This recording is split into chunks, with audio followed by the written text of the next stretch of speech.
Le dijo Simón Pedro: Señor, ¿a dónde vas?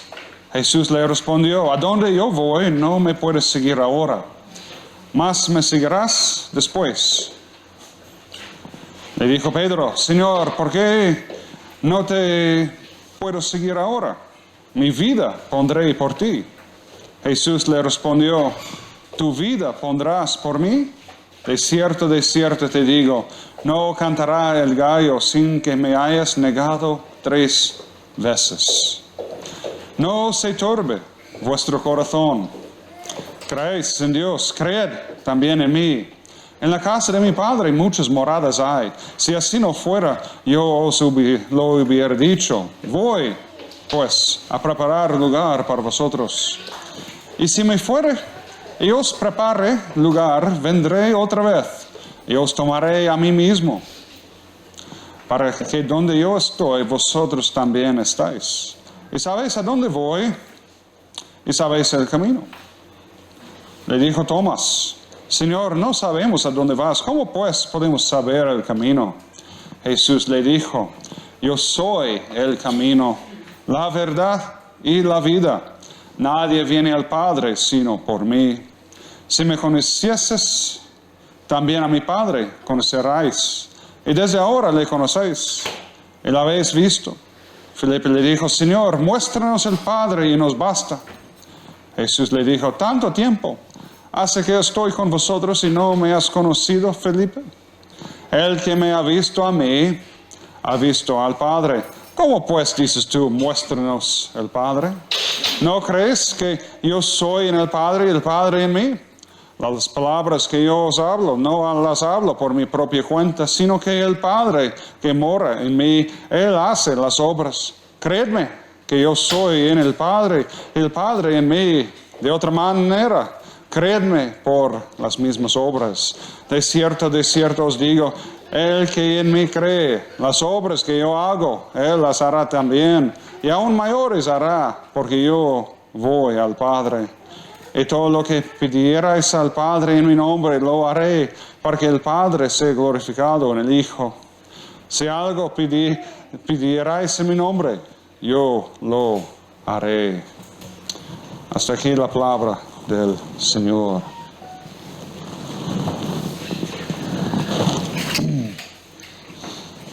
¿Qué se turbe tu corazón? ¿Qué te preocupa?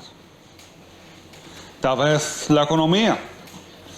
Todavía hay mucha gente en paro buscando trabajo y otros con sueldos muy bajos. Si eres joven, quizás te preocupen las notas de Colli y de Inste. O te preocupa la búsqueda de trabajo después de que terminen tus estudios. Y si eres mayor, entonces tal vez te preocupa tu jubilación o tu pensión. Pero estos son problemas pequeños. En Siria, en Irán, en Corea del Norte, los creyentes están muriendo todos los días por el simple hecho de ser creyentes. Por su fe en Jesús, por tener una Biblia en la casa, ellos están muriendo. Por seguir a Jesús, ellos están siendo perseguidos y matados. Esos son problemas grandes. Los discípulos en Juan 14 se enfrentaron a una situación muy parecida. Ellos estaban en medio de una crisis. Ellos estaban confundidos por lo que Jesús les había dicho. Ellos no sabían a dónde Él iba a ir, pero parece que por lo menos que Pedro suponía que era una cuestión de vida y muerte. Pedro pensaba que él estaba preparado a morir por su Señor, pero él todavía no entendía que era al revés, que Jesús vino para dejar su vida. Él vino para morir en el lugar de sus discípulos y de todos los que confían en Él. Y aunque su corazón estaba dispuesto, Pedro todavía no estaba preparado a dejar su vida por su fe. Luego sí. Con tiempo sí, pero ahora no. Ahora él era como un soldado que todavía no había estado en una batalla. Después de salir de la academia, el soldado tiene mucho denuedo, pero muchas veces este denuedo es solo una bravata, que hasta su primera prueba de fuego, nadie sabe cómo respondería el nuevo soldado. Y muy pronto los discípulos van a ser probados. Jesús dijo a Pedro que él iba a negarle 3 veces en esta misma noche. Que antes de la mañana, antes que venga la mañana, que Pedro iba a negar a Jesús 3 veces. Dado que ellos estaban dentro de una casa y afuera de mucho riesgo, abiertamente no había mucho riesgo para ellos estando dentro de una casa. Entonces, ¿cómo sería posible que Pedro va a negar a Jesús 3 veces? ¿Qué tendría que pasar en las próximas horas para cambiar la situación y la actitud y este denuedo de Pedro? Entonces, de oír esas palabras, Pedro probablemente estaba muy confundido y lleno de temor. Él amó a su Señor. Él pensaba que Él estaba dispuesto a morir por Él. Y ahora, de ver todo el Evangelio, Jesús nunca mintió, Jesús nunca pecó. Jesús siempre profetizó la verdad. Jesús acaba de enviar un terremoto al corazón de Pedro. Y muy pronto habrá más terremotos. Judas va a entregar a Jesús. Poncio Pilato va a ordenar su muerte y su crucifixión. Y pronto habrá muchas persecuciones contra los que creían en Jesús.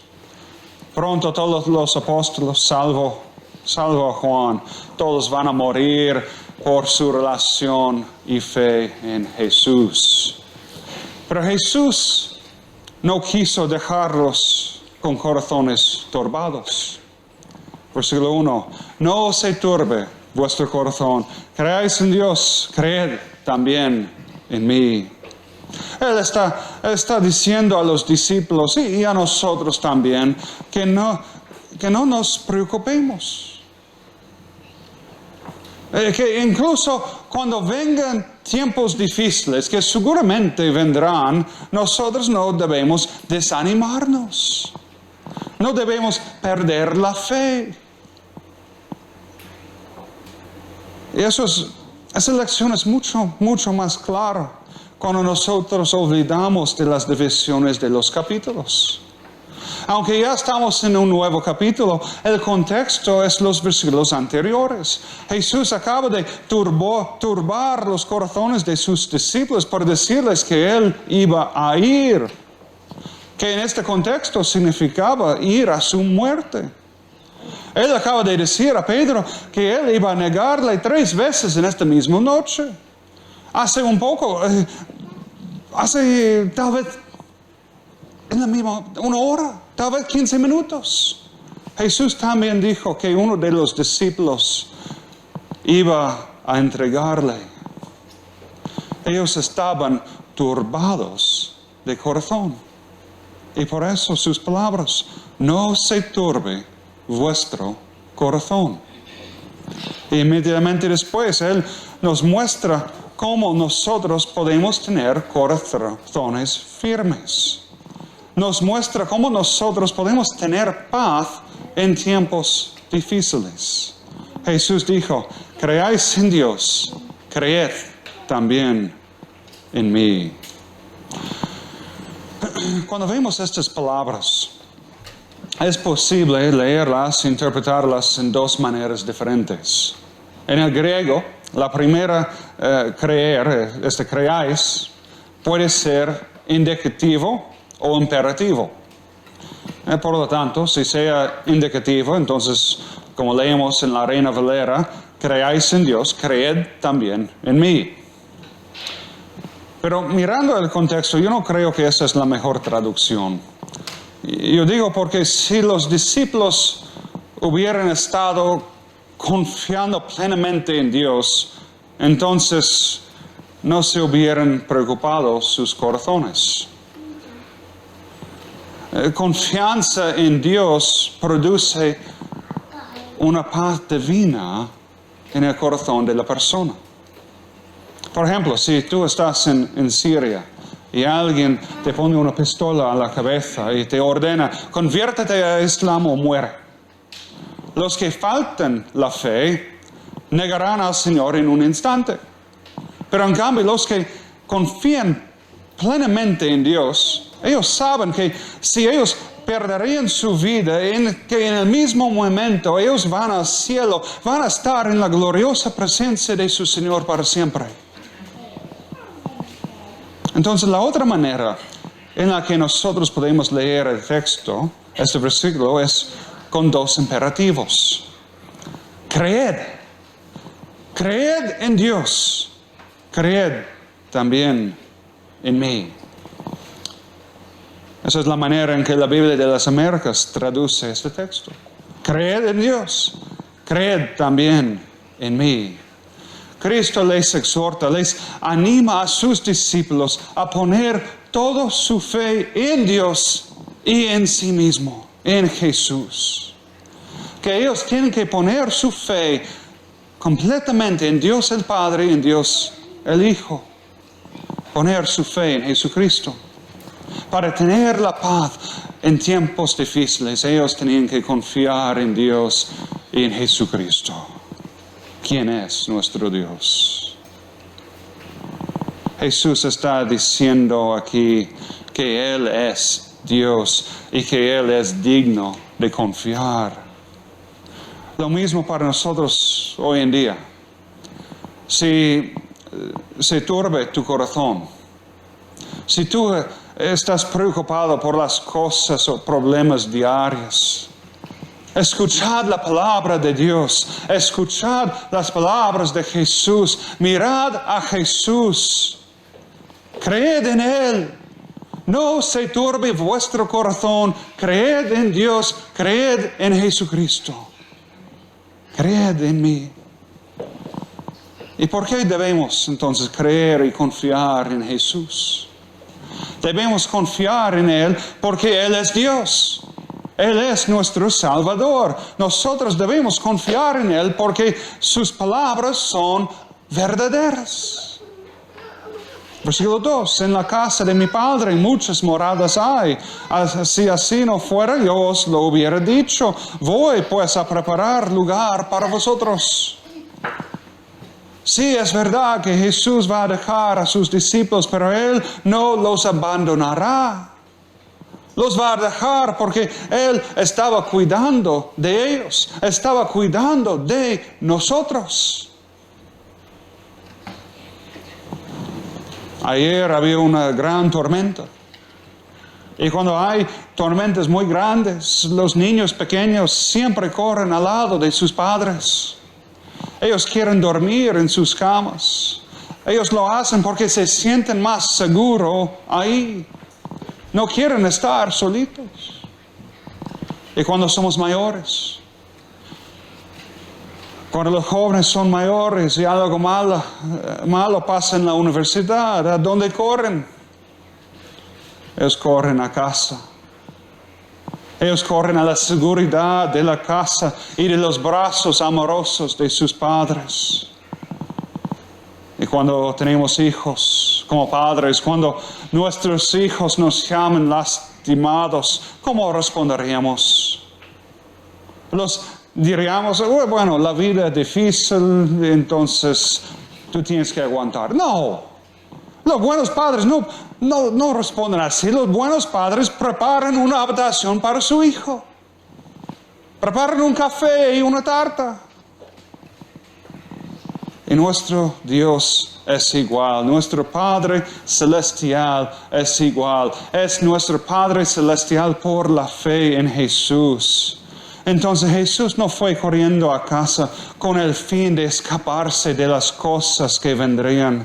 Él fue a casa para preparar una habitación para ti y para mí, para todos los que creen en el Señor Jesucristo. Hay un famoso y muy querido himno que habla sobre las mansiones gloriosas que tenemos esperándonos en el cielo. Bellas mansiones hay allá en la gloria, tendré en la mía el gozo sin par. Y la última estrofa, a Jesucristo debes entregarte, tendrás también una bella mansión.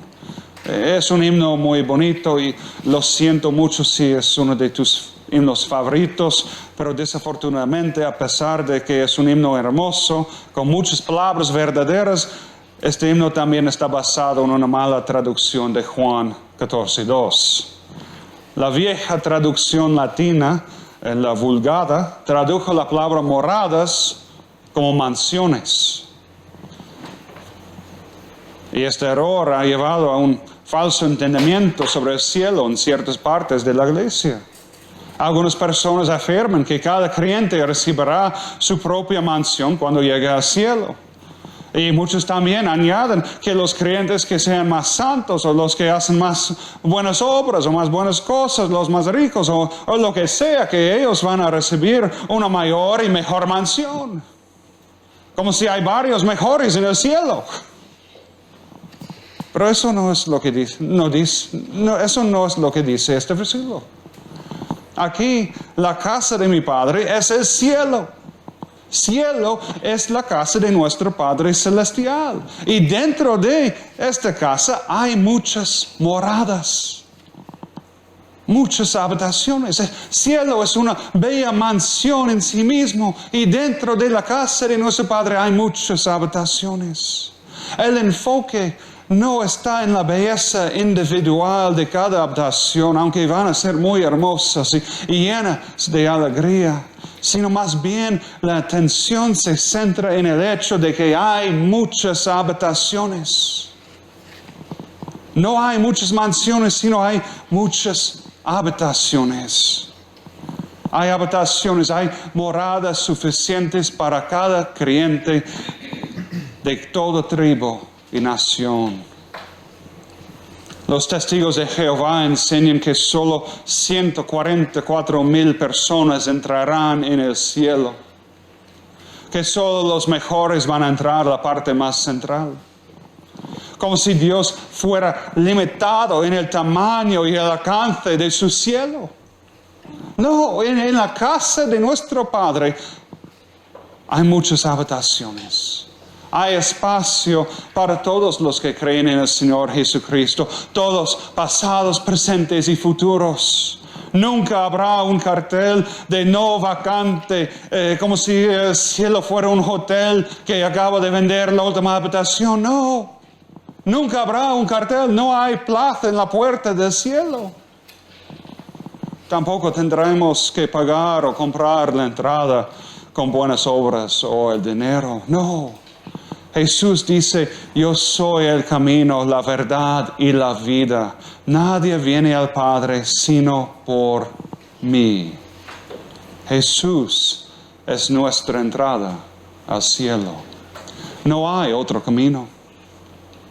De la misma manera, Jesús no fue al cielo para estar ahí solo con Dios el Padre y Dios el Espíritu Santo. Él fue ahí para preparar para ti, para todos los creyentes, una morada. También para preparar el camino. Él fue ahí para que tú puedas tener una plaza en el cielo y la paz divina ahora. Y Jesucristo es el camino. El cristianismo del primer siglo era conocido simplemente como el camino.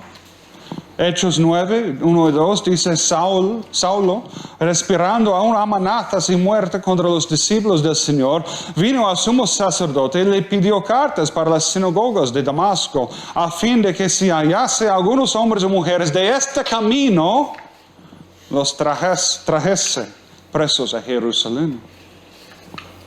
Y el camino es más que una manera de vivir. Es más que un camino entre muchos caminos. Es el único camino. Y es el camino de la fe en Jesús. Entonces, el camino de Santiago no es el camino. Es un camino, pero es un camino a la ciudad de Santiago, no a Jesús. Nadie recibe más puntos. Nadie recibe una mejor mansión celestial. O nadie recibe ni aún una morada por completar el camino de Santiago. Tal vez perderá unos kilos, pero no vas a ganar cielo. Pero hay una morada para cada persona que anda, que camina en la verdad de Jesús. Hay una habitación para cada persona que cree en Jesús y que cree en su palabra. Hechos 4:12 dice, en ningún otro hay salvación porque no hay otro nombre bajo el cielo dado a los hombres en que podamos ser salvos. Solo Cristo Jesús nos da acceso al Dios el Padre. Es el único mediador entre Dios y nosotros. Un predicador escribió, para alguien que está perdido, hay un mundo de diferencia entre una persona que dice, te voy a mostrar el camino, y el que te dice, te llevaré ahí. Jesús no se limita a mostrar el camino al cielo, sino Él nos lleve ahí también. Y el camino al cielo, el camino a Dios, solo se puede encontrar a través de la fe en Jesús. Y Jesucristo es el camino porque Él es la verdad de Dios y la vida de Dios. No hay nadie superior o más verdadero que Jesucristo. Él es Dios, es la segunda persona de la Santa Trinidad. Y como Dios es perfecto y es sin pecado, Jesús es sin pecado. En Él no hay tinieblas ni falsedad. Jesucristo es perfecto, Él nunca pecó, Él es Dios. Y cuando Dios hace una promesa, Dios la cumple. Filipenses 1:6, estando persuadido de esto, que Él que comenzó en vosotros la buena obra, la perfeccionará hasta el día de Jesucristo, hasta su regreso. Dios termina lo que Él comienza. Él dice que hay muchas habitaciones esperándonos en el cielo. Entonces esto es una promesa segura, es cierta. Creed en Dios, creed en Jesucristo. Jesús no solo nos dice que hay un camino hacia el cielo, no solo nos dibuja un mapa o nos da un ejemplo cómo vivir con el fin de ganar el favor de Dios, como si pudiéramos hacer lo suficiente para ganarlo. No, Jesús nos dice que Él es el camino, Él es la verdad, Él es la vida. Como vimos en Juan 11, versículos 25 a 27, le dijo Jesús, yo soy la resurrección y la vida. El que cree en mí, aunque esté muerto, vivirá. Y todo aquel que vive y cree en mí no morirá eternamente. ¿Crees esto? Le dijo, sí, Señor, yo he creído que tú eres el Cristo, el Hijo de Dios que has venido al mundo. Y en Juan, el primer capítulo, Juan 1, 3 a 5, todas las cosas por Jesús fueron hechas. Y sin Él nada de lo que ha sido hecho fue hecho. En Él estaba la vida era la luz de los hombres. La luz en las tinieblas resplandece y las tinieblas no prevalecieron contra ella. Y así Jesús es la vida. Él con el Padre y con el Espíritu Santo crearon toda la vida, todo el mundo. Y Él es el que nos da la vida nueva. Juan 3:16, porque de tal manera amó Dios al mundo que ha dado a su Hijo unigénito para que todo aquel que cree en Él, que en Él cree, no se pierda, mas tenga vida eterna. Cristo es la vida y la única manera por la que nosotros podemos recibir esta vida es por la fe en Él. Creed en Dios, creed en Jesucristo, Él es tu única esperanza. Es tu única salvación, porque nadie viene al Padre sino por Él. En estos días en que vivimos, Está muy de moda decir que hay muchos caminos hacia Dios. Es políticamente correcto decir que lo que es verdad para ti no necesariamente es la verdad para mí. Y que si tú quieres adorar a este ídolo, a este falso Dios, y si tú lo adoras suficientemente bien o con una conciencia sincera, entonces Dios te permite entrar en el cielo. Eso es lo que dice el mundo hoy en día. Pero Jesús no dijo que Él era una de muchas verdades. No dijo que Él era uno de muchos caminos. No dijo que Él era uno de muchas vidas. Él dijo que Él es el camino, la verdad y la vida. Nadie viene al Padre sino por Él. Hace muchos años, cuando yo todavía estaba en la UNE, yo estaba asistiendo a una pequeña iglesia. Pero por desgracia, sin embargo, mis padres todavía asistían a una iglesia protestante de la línea principal y muy liberal. Y de vez en cuando me gustaba asistir a su iglesia con el fin de hablar con mis padres sobre el culto y tratar de convencerlos para salir para otra iglesia donde la Biblia fuera predicada con fidelidad. Fue en una de esas visitas cuando el pastor, o mejor dicho, el lobo, él orgullosamente declaró que él no creía que Dios favoreciera una religión sobre otra. Era en la escuela dominical. Y en una sala llena de personas profesionales, respetados, médicos y muchas personas, y nadie expresó la descendencia. Nadie cuestionó esta herejía. Y al final yo, con 20 años, nerviosamente me levanté la mano. Señor, ¿no dijo Jesús que Él era el camino, la verdad y la vida? Que nadie viene al Padre sino por Él. ¿No te parece que eso muestra un poco de favoritismo? Que eso muestra la exclusividad. Este falso maestro respondió, bueno, ya algunos académicos no creen que Jesús realmente dijera eso, que Juan realmente escribiera esta carta, este libro, o que muchas cosas se añadieran más tarde. ¿Sabes? Yo creo que algunos de esos libros no deben estar aquí, otros sí. Ahí lo tienes. Había un hombre pastoreando una iglesia que era un falso maestro, un lobo vestido como una oveja. Él no creía que Jesús era Dios. Ni siquiera creía que el libro de Juan debería estar en la Biblia. Y sobre todo, él no quiso confiar en Jesucristo. Pero la Biblia es muy clara aquí. Jesús es muy claro. Él es exclusivo. Él es el único camino con el que podemos acercarnos al Padre.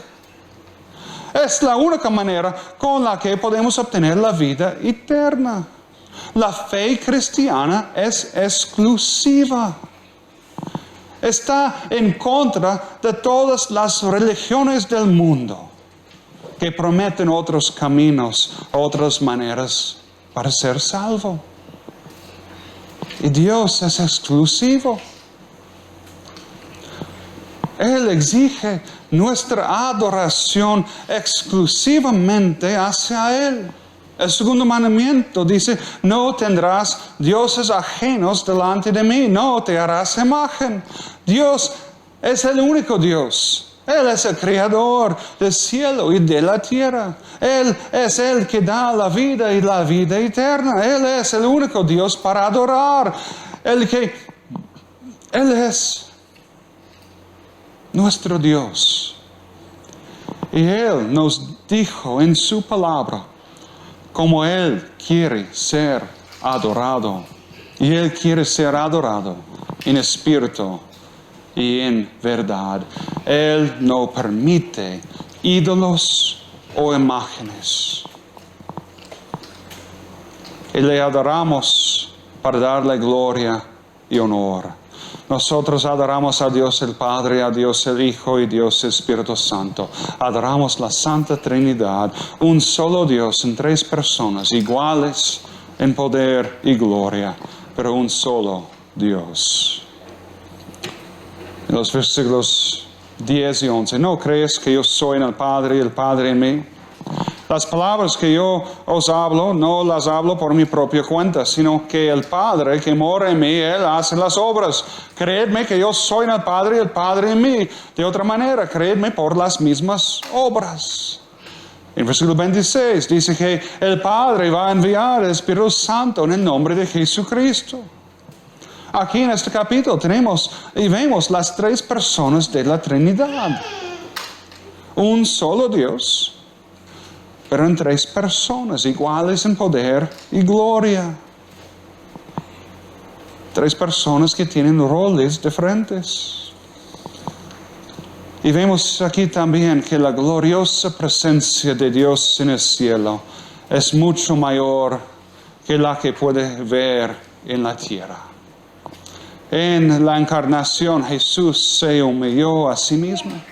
Filipenses 2, 7, 8, Él se despojó a sí mismo, tomando forma de siervo, hecho semejante a los hombres, y estando en la condición del hombre, se humilló a sí mismo, haciéndose obediente hasta la muerte y muerte de cruz. En su encarnación, Jesús despojó a sí mismo de su gloria visible. Pero ahora, Él está sentado a la diestra de Dios el Padre, compartiendo plenamente la misma gloria. Y esa gloria es la gloria que Jesús promete dar a todos los que creen en Él. Romanos 8:30 nos dice que cuando creemos en Jesús, no solo somos justificados y salvos, pero cuando moramos o cuando Cristo regrese, Dios nos glorificará también. Seremos sin pecado y completamente santificados. Nosotros vamos a reflejar la gloria de Dios. Nosotros vamos a reflejar su gloria, incluso aún más que Moisés, cuyo rostro irradia la gloria de Dios después de cada reunión que él tuvo con Dios en la montaña. Cuando nosotros estemos en la gloriosa presencia de nuestro Dios, nosotros seremos plenamente glorificados, plenamente conformados a la imagen de Jesucristo, Señor nuestro.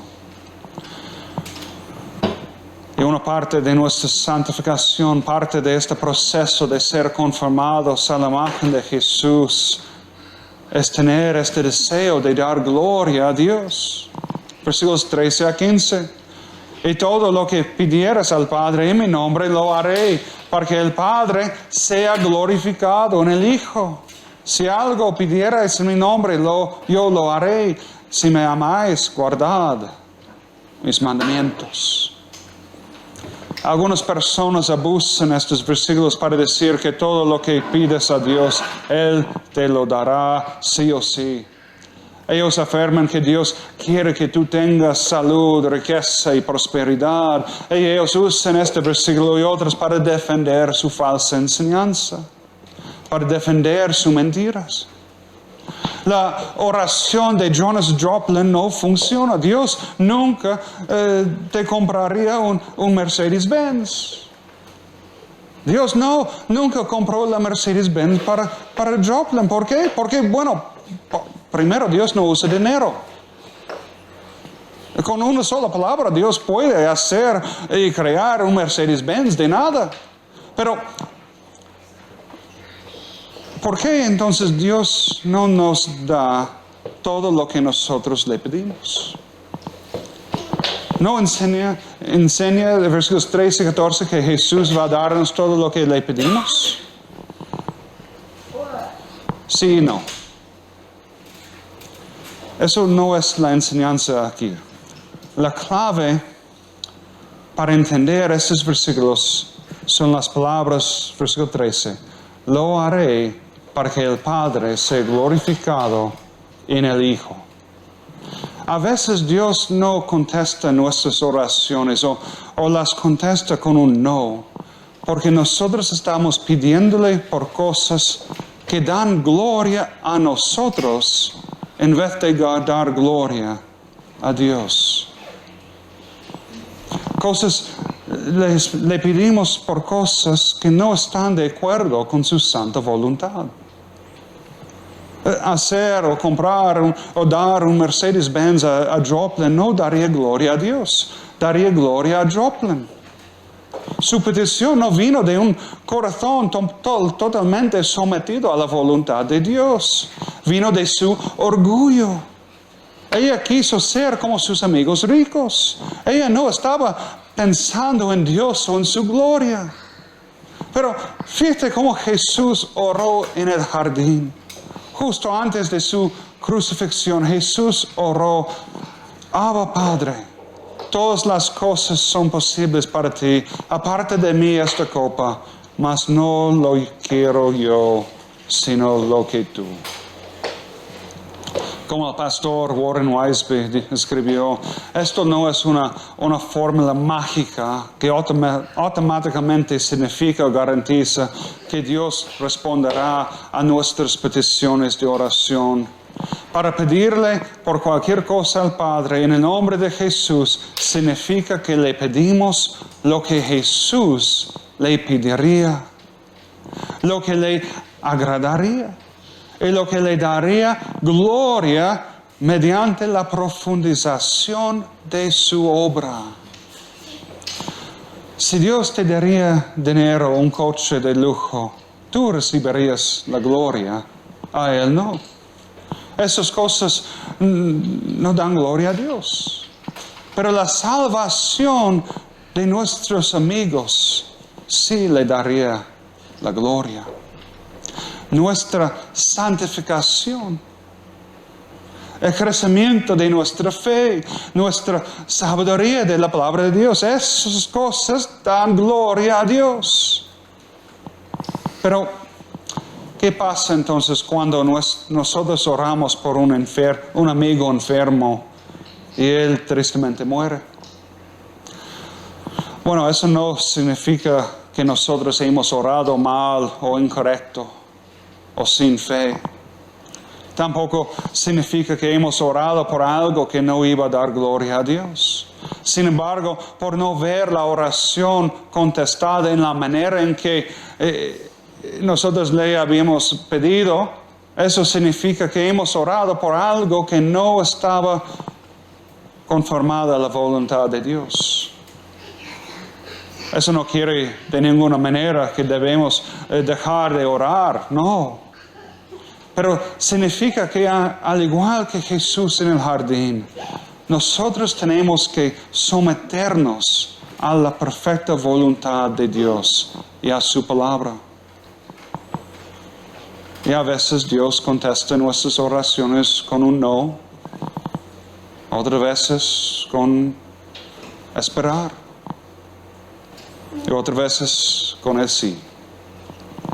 Y hay una oración que Dios siempre contesta. Eso es la oración de fe. La oración de arrepentimiento que viene de un corazón tocado y regenerado por el Espíritu Santo. Esta oración siempre Dios contesta con sí. Cuando el carcelero de Filipos se dio cuenta de su necesidad de un Salvador, él corrió a Pablo y Silas y les pidió: Señores, ¿qué debo hacer para ser salvo? Y ellos dijeron: Cree en el Señor Jesucristo y serás salvo, tú y tu casa. Cuando creas en Jesucristo, cuando confiesas que Él es tu único camino, la única verdad, tu única vida, cuando confiesas que Él es tu Señor y Salvador, Dios te contestará, Dios te salvará, Él te dará la vida eterna, Él te dará la paz divina. Versículo 27. La paz os dejo, mi paz os doy. Yo no os la doy como el mundo la da. No se turbe vuestro corazón, ni tenga miedo. La paz. Shalom, la paz de ser reconciliados con Dios por la fe, por ser reconciliados con Dios. Ya no estamos en guerra contra Dios, ya no estamos huérfanos, aislados en el mundo de tinieblas. Ya somos hijos e hijas de Dios por la adopción. El juicio final ya no es algo que temer, no tenemos miedo. Porque nosotros sabemos que Jesús pagó el precio de nuestros pecados. Que por la fe nosotros somos salvos y tenemos la vida eterna. En el día de juicio, cuando Dios nos mire, Él no nos castigará. Él no nos enviará a los fuegos de abajo. Él no nos enviará al purgatorio con el fin de hacernos más santos antes de que entremos en el cielo, como si tal lugar existiera. No. Él nos mirará y verá a su Hijo. Él nos mirará y verá, no verá nuestras faltas y pecados, en cambio verá la justicia perfecta de Jesús. Él verá a sus hijos e hijas y nos dará la bienvenida a casa. Él nos llevará a nuestra habitación en su gran mansión que es el cielo. Y por eso nosotros tenemos paz. Y nosotros podemos tener paz. Por eso muchos mártires pasaron a la gloria sin temiendo la muerte. Por eso muchos creyentes han vivido en malas condiciones por toda su vida. Han vivido contentos, incluso en la pobreza, incluso bajo persecuciones. ¿Por qué? Porque por la fe nuestro Padre Celestial tiene una habitación esperándonos en su mansión gloriosa. Jesucristo, su unigénito Hijo, ya la había preparado. En Aranjuez y muchos otros sitios hay grandes palacios reales de siglos pasados. Y siempre hay muchas habitaciones en estos palacios, más habitaciones que personas en la familia real. Y si un rey quiso aún más espacio, él añadió a su palacio. Pero queridos, el palacio celestial de nuestro Dios, la mansión celestial es mucho mejor, mucho mayor que cualquier palacio aquí en España. Ahora muchos de los palacios son museos. No hay vida dentro de ellos. Otros están en mal estado. Pero la de nuestro Dios es perfecto. De hecho, no es necesario reformarla o añadir habitaciones a ella, porque las habitaciones ya están hechas. Las habitaciones, las moradas están esperando a cada uno que se arrepiente de sus pecados y cree en el Señor Jesucristo. Y hay vida, siempre hay vida en la casa de nuestro Dios. Hay vida eterna. Y sabiendo esa verdad, nosotros tenemos paz. No importa las circunstancias temporales, porque la futura eterna es segura. Jesús nos prometió vida eterna. Si nosotros pudiéramos perder esta vida eterna, entonces no sería eterna, sería vida temporal. Nos prometió vida eterna. Y por eso, por la fe, es segura para toda la eternidad.